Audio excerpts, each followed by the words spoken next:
Hi everyone, welcome back for part 7 of the Santa Maria build. In this part, I'm going to cover the making of the rope ladders and the permanent installation of the 3 masts.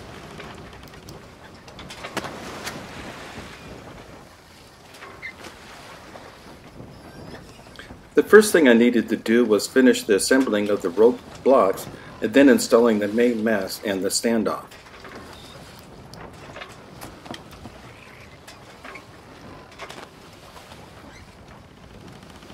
I was able to use the stern horizontal mast provided in the kit. I do like the detail on the tip. I would like to pause here for just a minute. Pavel Nikitin got involved on a thread I'm following on Ships of Scale. He doesn't like the use of dowels on ship models, since they couldn't find tree trunks in that length, so they used to section them together for that time period. I think the dowels that I used mimic the tree trunks pretty well. His wood has no character that was provided. For referencing, I'm numbering the rope ladder holes 1 through 5, and 6 and 7 are the aft rigging support ropes. To keep the spacing up top, I installed number 1 first and number 5 second. This will prevent overlap and bunching up. Best to keep number 5 tied to the stern and out of the way until needed. Then continued installation of 2, 3, 4, and then ended with 5. After finishing the rope ladders 1 through 5, I waxed up a bunch of number 6 rope to start the rat lines.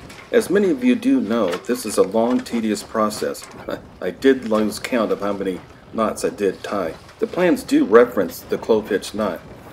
Quick note, I ran out of the number 6 rope about 3/4 of the way through, so I finished up with the ochre thread and it worked out just fine.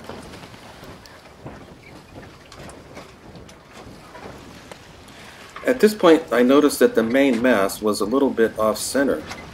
The rope ladders are off-center of the main mast and they pulled it back. So I installed the 4 masts and the support rope. Then I applied enough tension to the center of the main mast. You might want to keep an eye out for this.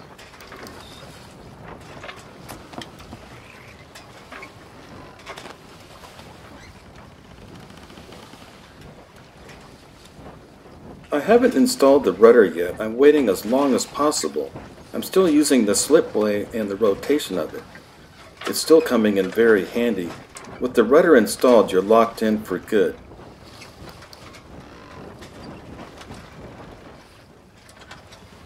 Before working on the number 6 and 7 slots, I installed the aft mast and the support rope between the main mast and the aft mast.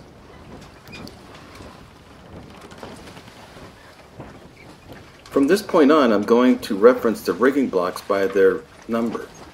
Here's a knot that comes up quite a bit during the rigging process. You loop and tie off a piece of rope, then take a number 16 and glue a piece of rope to the top of it. Now you can thread the number 16 through the loop. Take a number 18 small side down and glue it to the number 16 piece of rope and secure it. Assemble a number 7 with rope and a hook. Now number 6 slot is ready to rig. The rigging plans are very vague on the rigging of slot number 6, with the rope tied off to number 7, but also remember that this is one long piece of rope, which is a number 4. Go from number 7 up to the 18, small end of the block, and then go back down and go through number 7. Then go back up to number 18 and go through the large portion of the block and then go back down and tie it off at the cleat. Number 7 slot was the easiest one left.